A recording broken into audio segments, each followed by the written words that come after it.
Vamos a ir cerrando esta primera escuela horizontal con un tema que para muchos podría ser el primero. Y es el tema de la sustentabilidad, es el tema del medio ambiente, es el tema de la naturaleza. Y para eso nos acompaña un abogado, un experto en la materia, Edesio Carrasco. Súper buenas tardes, buenas noches, bienvenido.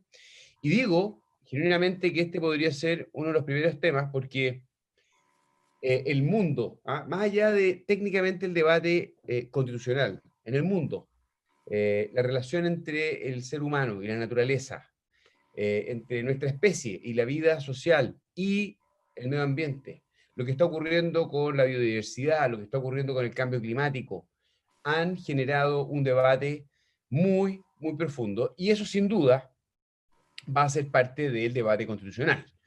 Y para eso está Edesio, que además hay que reconocer, ha sido un gran colaborador también del documento que vamos a publicar prontamente con las propuestas constitucionales de Horizontal, un experto en la materia, y te agradecemos mucho por estar presente, así que, don Edesio, la palabra es suya, tiene sus 15 minutos. Muchas gracias.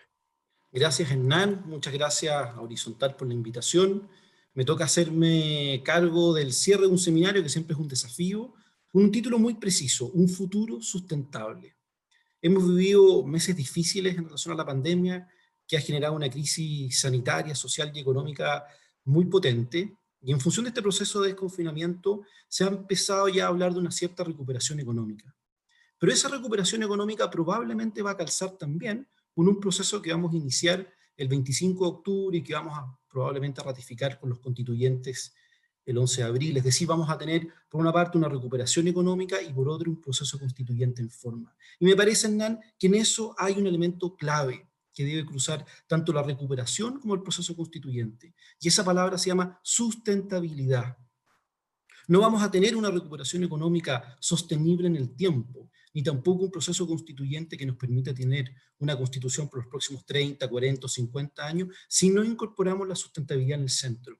Y para eso pienso en sus tres pilares: más y mejor protección del medio ambiente, equidad social y desarrollo económico. Si el equilibrio de esos tres pilares no se tiene presente en este proceso de recuperación que el país inicia y tampoco se incorpora con fuerza en el proceso constituyente, creo que podemos llegar a mal puerto. Y por eso la sustentabilidad cumple un rol relevante. En ese sentido, la sustentabilidad se hace necesaria porque hoy día la escasez de los recursos naturales obliga a pensar de esa manera, obliga a tener presente un criterio de esta naturaleza para efectos de pensar en ambos procesos y particularmente el constituyente.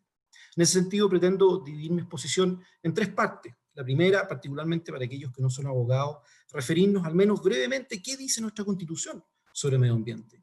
Tal vez hacer un repaso también por algunas constituciones y cómo se relacionan con el medio ambiente o con la sustentabilidad. Junto con eso, creo que debemos también abordar los problemas ambientales que hoy día Chile enfrenta, para terminar finalmente con algunas propuestas que, a mi juicio, el futuro proceso constituyente y una eventual constitución podría considerar. Respecto a lo primero, ¿qué dice nuestra Constitución? Muy simple: reconoce un derecho, el derecho a vivir en un medio ambiente libre de contaminación, impone deberes al Estado, consistentes en tutelar este derecho y preservar la naturaleza, fija además un recurso de protección para hacerse cargo de alguna manera de este derecho, estos deberes, y fija una limitación al dominio asociado a la preservación de la naturaleza. Nada más. Y la pregunta que uno se hace en esta Constitución, que al menos fue innovadora, es la tercera o cuarta Constitución que lo reconoce, es si tenemos una tradición constitucional, como decía Juan Luis Bosch hace un tiempo atrás, en esta materia. Y no la tenemos. Lo que hemos hecho a partir de esta Constitución, desde la década del 90 en adelante, es crear instituciones. Y si uno revisa esas instituciones, es parte de esa casa común que debemos considerar en un futuro pacto. Miremos, por ejemplo, lo que ha hecho el Congreso en este tiempo. Ha creado en su minuto las respectivas COREMAS y CONAMAS, posteriormente aprobó nuestro Congreso el Convenio 169 el año 2009, tuvimos nueva institucionalidad ambiental el año 2010, creando un ministerio, un servicio de evaluación y finalmente una superintendencia. Creamos tribunales ambientales, impuestos verdes, ley de responsabilidad extendida del productor, ley de humedales recientemente aprobada. Hoy día se está discutiendo la ley de cambio climático. Hay también una discusión importante sobre el servicio de biodiversidad y áreas protegidas. Hay una reforma asociada además a delitos ambientales y por tanto el Congreso, tiendo a pensar, ha podido avanzar. Por supuesto falta mucho y ya nos vamos a referir a los desafíos pendientes, pero hay una Constitución que ha permitido al Congreso habilitando la política para tomar, ojalá, las mejores decisiones, pero al menos avanzando en más y mejor protección del medio ambiente. Cuando uno piensa también en el presidente de la República como institución, este también ha avanzado o ha podido con esta Constitución o a pesar de ella avanzar. Tenemos hoy día 15 planes de descontaminación, normas de emisión, normas de calidad. Uno piensa además en lo que ha hecho, por ejemplo, el ministro Llobet en descarbonización, lo que ha sido también eventualmente una política de Estado, diría yo, respecto a eficiencia energética y energías renovables, y por lo tanto, desde el punto de vista administrativo también se ha podido avanzar.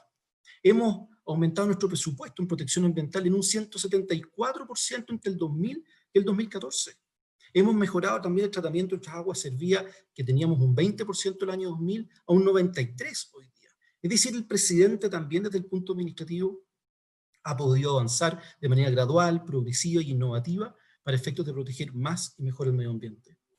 Los tribunales también han cumplido un rol. Se suele decir muchas veces que tenemos una constitución que privilegia muchas veces la libertad económica o el derecho a propiedad por sobre el derecho a vivir en un medio ambiente libre de contaminación. Pero si uno revisa con detención lo que han sido los últimos 10 o 15 años de la jurisprudencia de la Corte, eso no se aprecia. Hay una Corte que en general ha optado por privilegiar ese derecho, muchas veces en desmedro de estos. Por ejemplo, si uno revisa el reciente fallo a propósito del primer tribunal ambiental que cerró Pascualama, ahí claramente las instituciones han funcionado, pero naturalmente en muchos otros casos no. La OCDE también ha hecho una opinión más o menos positiva de lo que hemos hecho, y el último reporte sobre sustentabilidad nos pone una posición expectante en el número 28. Por lo tanto, tiendo a pensar que la Constitución ha permitido que la sala de máquinas, aquella frase de Roberto Gargarella, profesor argentino, que es el presidente y el Congreso, hayan podido contribuir con más y mejor protección del medio ambiente. Esa es nuestra tradición, que no es de carácter constitucional, pero al menos legal, respecto al cual debemos mirar para efectos de pensar en un futuro común. ¿Qué dice un poco el derecho comparado? Algo planteada a Isabel respecto al tema indígena. Quiero hacer una mirada muy rápida. Si uno mira el mundo anglosajón, la Constitución americana, australiana, de Canadá y de Nueva Zelanda no contemplan ningún derecho en materia ambiental. Han derivado todo eso a leyes de carácter legal o de rango de ese nivel para efectos de proteger el medio ambiente. Si uno mira el contexto latinoamericano, efectivamente Brasil es muy intenso en protección del medio ambiente, Argentina incorpora algo de sustentabilidad en sus disposiciones, Colombia también lo hace, España tal vez, si uno va a Europa, tiene una disposición más parecida a la nuestra, en vez de libre de contaminación, habla de un medio ambiente adecuado y fija ciertos poderes. Francia tampoco reconoce este derecho en su constitución, pero lo deriva en una norma de rango constitucional. Y tal vez Alemania piensa también de la misma manera nuestra, al reconocer un derecho muy breve y con ciertos deberes estatales. Yo diría que el caso ecuatoriano y el caso boliviano son distintos. Algunos han planteado seguir ese modelo. Yo siempre creo que el debate constitucional hay que enfrentarlo respecto al país que queremos ser, y en función del país que queremos ser, ver qué instituciones probablemente podríamos seguir.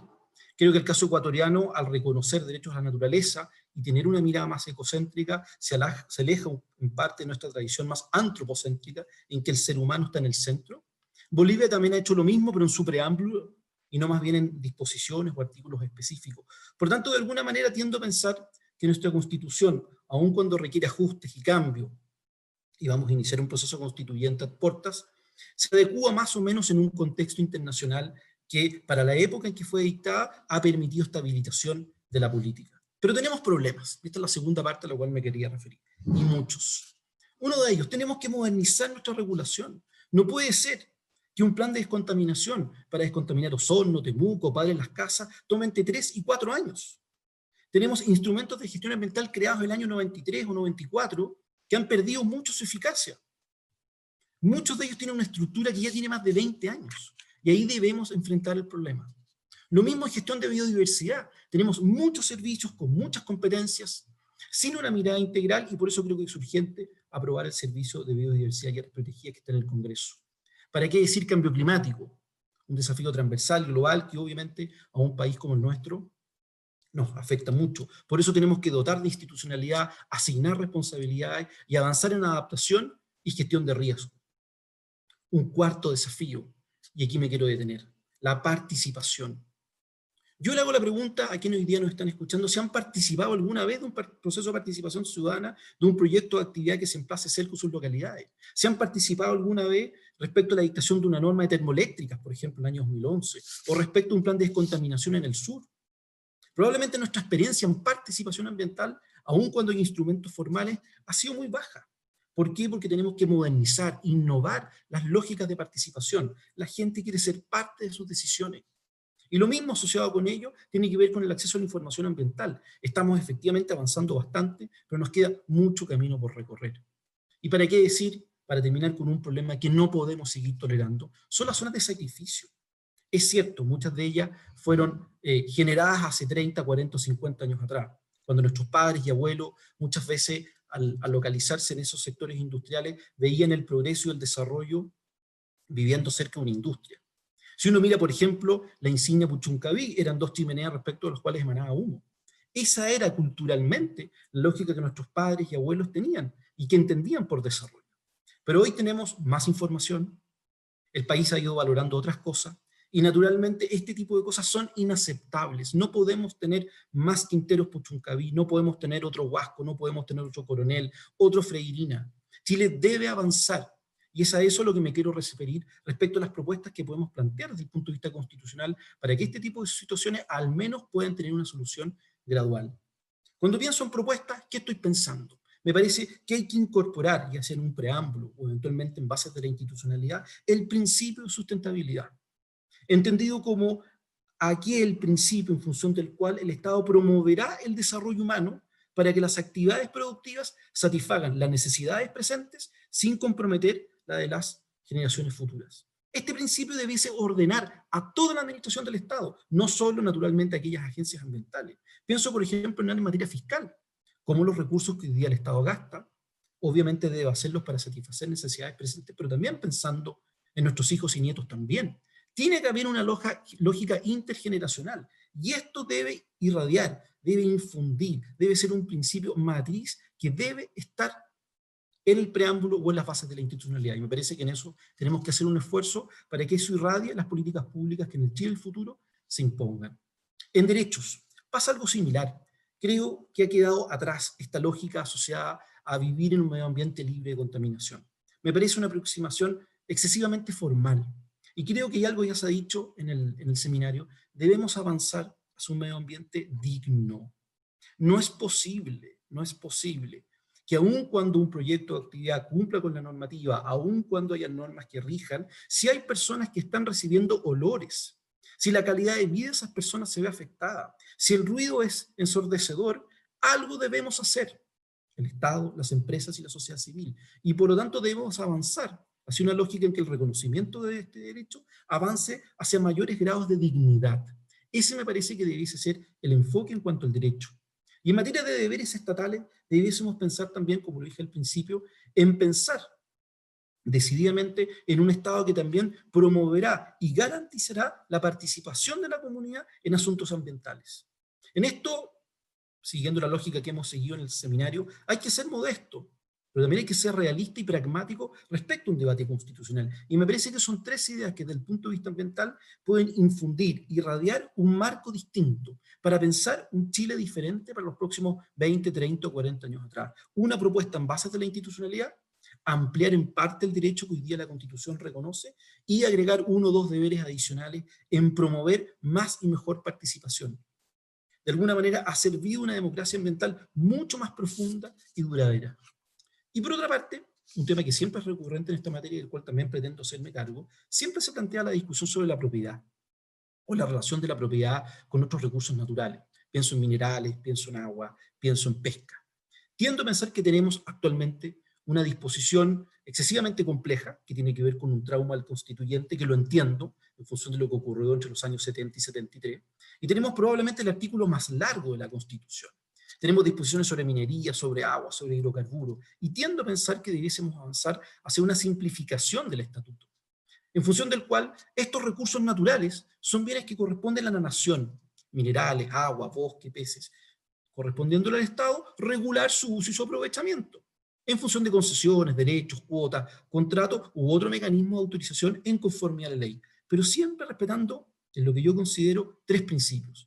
Primero, libre y igualitario acceso a estos, un uso racional y sustentable, considerando la escasez que muchos de estos tienen, pero reconociendo también sus particularidades propias, y los derechos ya reconocidos o constituidos en conformidad al ordenamiento jurídico, equilibrando siempre el interés público en la regulación de los recursos naturales, su permanencia y su capacidad de regeneración.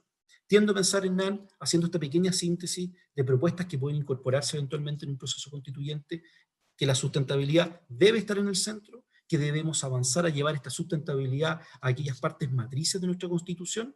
¿Para qué? Para tener un país que permita a la política, particularmente al Congreso y al presidente, tomar las mejores decisiones respecto al país que soñamos, siempre teniendo presente la dignidad de las personas para tener un mejor país. Oye, realmente muy buena presentación, Edesio. Ahí me van a dar cámara. Quiero hacer dos breves comentarios. Creo que es justo tener la capacidad de observar todo lo que hemos avanzado en materia de institucionalidad, entender esto como un proceso evolutivo, reformista y serio, y al mismo tiempo darnos cuenta de que tenemos desafíos pendientes y que tenemos que ser muy exigentes. Yo creo que esa ecuación, creo que la describiste muy bien, y cuando señalaste el principio de sustentabilidad, de hecho, ahí entre varias personas les hizo mucho sentido. Creo que hay un principio, ¿ah?, que tenemos que acordar, consensuar, Sí. que nos va a permitir efectivamente seguir progresando económica y socialmente, cuidando la casa, que es la naturaleza, que es donde habitamos y vivimos.